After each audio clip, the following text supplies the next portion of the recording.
Leinster Ulster is the big one, though, Stevie. Look, I mean, I've been wrong on what I thought about might be a good or bad draw for Munster, but it can't be the worst timing for Ulster. Kind of lightly played over the last few weeks in terms of the Irish thing. Obviously, Henderson was sort of the only real starter. He's been injured, obviously. I'm not sure is he ready for this weekend or not, but you had Herring in, you had Timoney in this week, you had Tom O'Toole, Balakoon obviously played, so there's been people kind of like they've been in camp, they've been getting bits of game, but they should be raring to go for this trip to the RDS, whereas Leinster maybe a lot of guys have been kind of maybe hoping to take a week off, but at the same time when it's Leinster, you've got numbers 16 to 30 are ready to go there and are nearly, some would say, maybe the second best team in Ireland. Yeah, I would agree with that. It's a tricky one for Ulster, because off the back of a hockey and against Connacht in the Aviva Stadium before international window, very, very disappointing. Had all their main players turn out. Stuart McCluskey was back in there.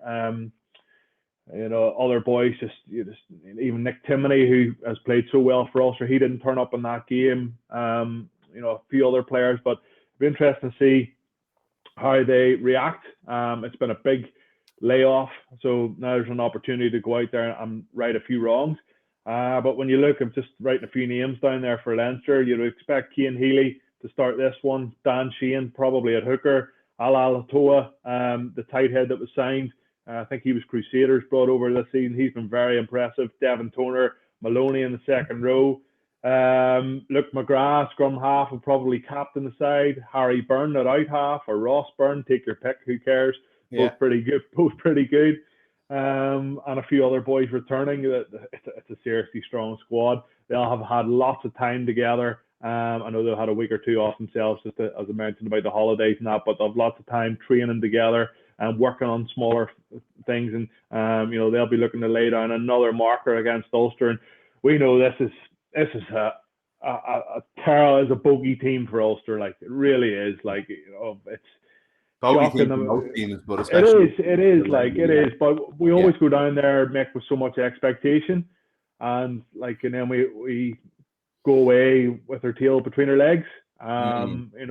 Me as a fan, I certainly do. I always go in with so much hope, and geez, they're playing good rugby, and maybe now there isn't that expectation, off the back of that Connacht defeat, then they might surprise a few people. They'll be fresh, ready to go.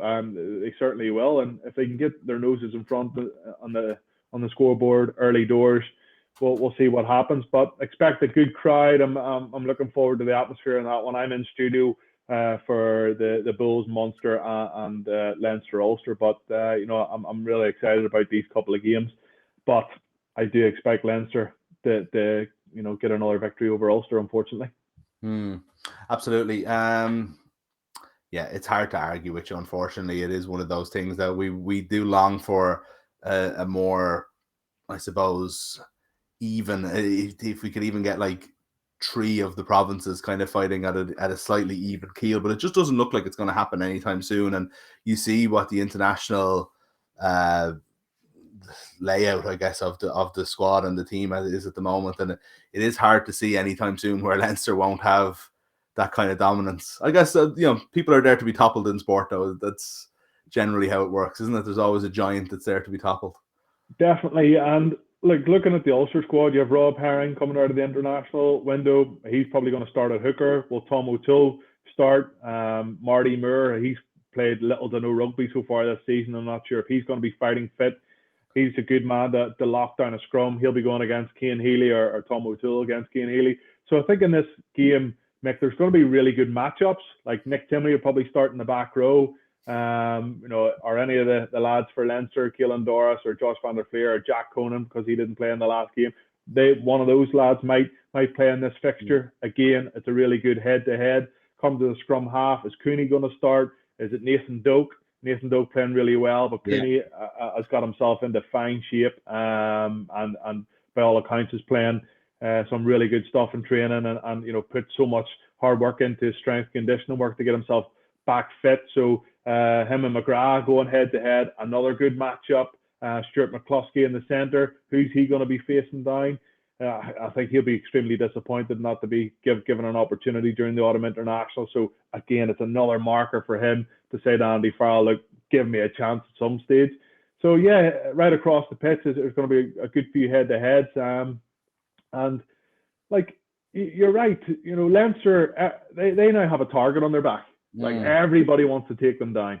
And I think Ulster are exactly one of those teams that can. And Ulster can take any team down, but they need to play right up here for 60, 70 minutes. Because if you only play for 40 or 50, you can be sure that Leinster will get that purple patch and score a few tries and stick that final nail in the coffin like they do to most teams.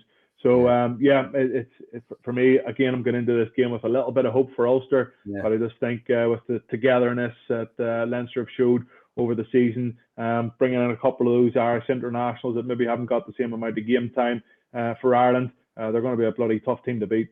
Can I ask one more question? Sorry, I know we're out of time. It's just I was going through Ulster's team in my head there, and it's like, do you think that Ulster is lacking maybe that one focal point player? So you had like Coetzee for a few years, and I was thinking about him being gone, and then like it was Ruan Pienaar beforehand, and maybe there's like, I mean, you've got your like a world class player in Henderson, and there's no doubt about it, but you almost need that kind of like that focal point of the star of the team almost, and I'm just wondering if there might be some guys coming through that are on the verge of it. I think a lot of people who would have seen Nathan Doak earlier on in the year would thinking maybe this could be the guy, but there's been a few of them, and I don't know if there's anybody that's at that point quite yet where they can almost sell tickets on their name. And I know that's not important for winning games, but it kind of is too, because it's, it's everybody can rally around this kind of, we've got this guy, and that's, and this guy's going to be a great combination with him.